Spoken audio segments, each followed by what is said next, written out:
राह पर आगे बढ़ रहा है, परंतु इस तरक्की की राह में कई सारी मुश्किलें भी सामने आती हैं, जिसमें से देश की लगातार बढ़ती हुई जनसंख्या काफी ज्यादा चिंता का विषय है। अब सरकार का कर्तव्य है कि इस बढ़ती जनसंख्या को शहर के अंदर एक सस्ती और आसान यातायात की सुविधा प्रदान की जाए, जिसका एक बहुत सटीक विकल्प मेट्रो रेल है। और मेट्रो रेल की सुविधा भारत में पहली बार 1984 में कोलकाता से प्रारंभ।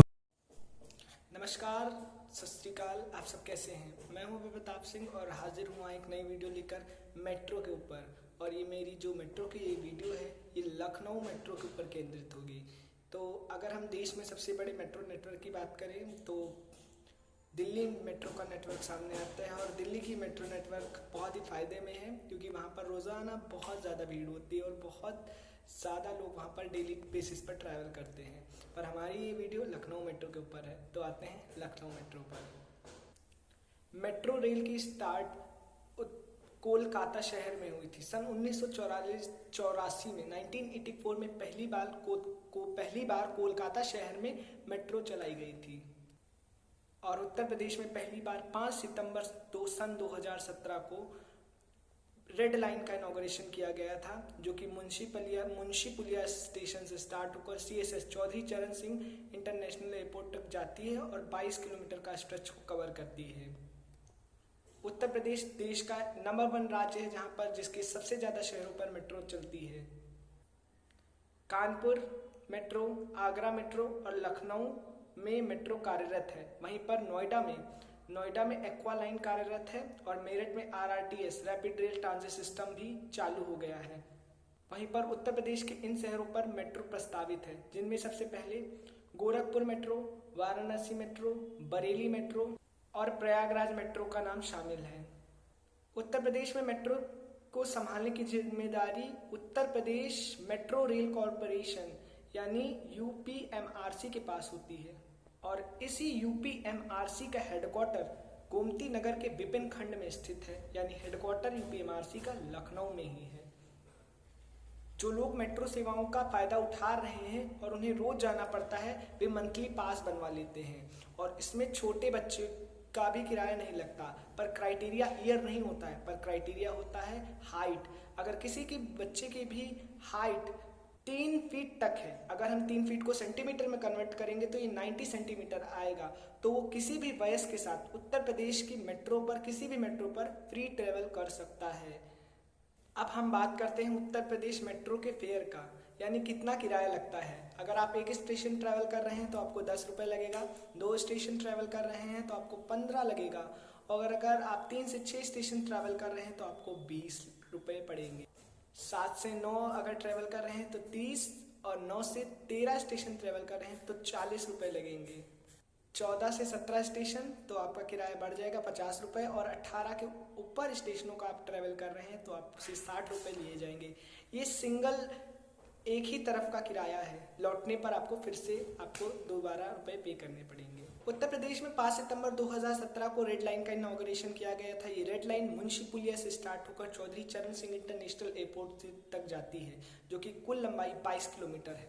इनमें स्टेशन है Munshi Puliya, Bhootnath, Indira Nagar, Lekhraj market, Badshah Nagar, IT Chauraha, Lucknow university, KD Singh Babu stadium, Hazratganj, Sachivalaya, Husainganj, Lucknow Charbagh railway station, Durgapuri, Mawaiya, Alambagh bus stand, Shringar Nagar, Krishna Nagar, transport Nagar, Amausi और CSS एयरपोर्ट। इन सभी स्टेशनों को जोड़ दें तो आपकी रेड लाइन तैयार हो जाती है।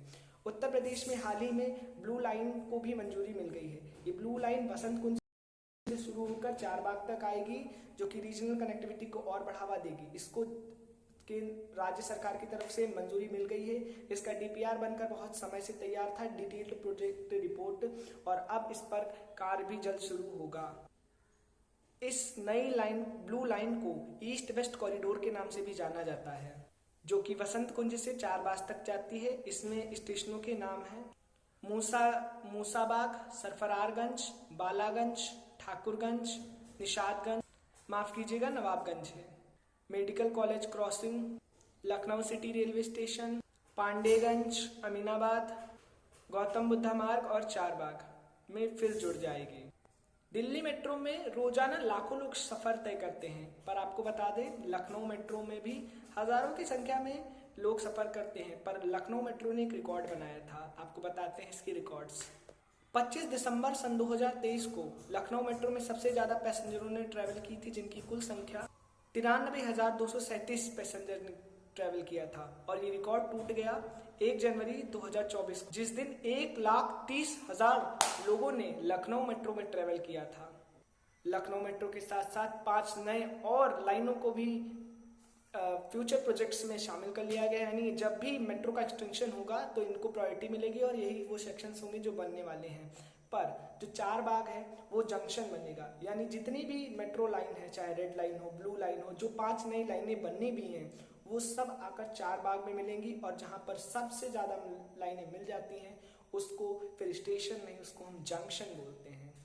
इन 5 और नई लाइनों में जो स्टेशन प्रमुख रूप से हैं वो हैं IIM से राजाजीपुरम, इंदिरा नगर से CG सिटी तक, CG सिटी से इंटरनेशनल एयरपोर्ट तक, Munshi Puliya to Janakipuram, Charbagh to Sanjay Gandhi post graduate institute, और चारबाग टू CG सिटी। और जब ये सारी लाइनें बन जाएंगी तो लखनऊ का मेट्रो नेटवर्क हो जाएगा कुल 92.30 किलोमीटर। आशा करता हूँ आपको ये सारी जानकारी पसंद आई होंगी। आप हमारे चैनल को लाइक करें, शेयर करें, सब्सक्राइब करें। धन्यवाद। अभी के लिए बस इतना ही। और चौक अगर बताया जाए तो ये ओल्ड लखनऊ के हिस्से हैं। ओल्ड लखनऊ में ट्रैफिक की व्यवस्था को लेकर कई बार लोगों को दिक्कतों का सामना करना पड़ता है, लेकिन अमीनाबाद और चौक ओल्ड लखनऊ चिकनकारी के लिए फेमस, खाने के लिए फेमस जाना जाता है। इनके बीच भी अब मेट्रो दौड़ेंगी। ये मेट्रो के जो रूट्स हैं इस वक्त आपको दिखा रहे हैं पुलिया तक, जिसकी लंबाई 6.5 किलोमीटर की होगी। नंबर 2 पर आता है IIM से राजाजीपुरम तक। इस रूट की लंबाई 21.5 किलोमीटर की होगी। तीसरे नंबर पर आता है चारबाग से PGI तक, और इस रूट की लंबाई 11 किलोमीटर की होगी। चौथे नंबर पर आता है इंदिरा नगर से एकाना तक, जिसकी लंबाई 8.7 किलोमीटर की होगी। 5वें नंबर पर आता है एकाना से हवाई अड्डा तक, और इस रूट की लंबाई 19.6 किलोमीटर की होगी। नंबर 6 पर आता है सचिवालय से CG सिटी तक, जिसकी लंबाई 12 किलोमीटर की होगी। और लास्ट में नंबर 7 पर आता है IIM से अमौसी तक, और इस रूट की लंबाई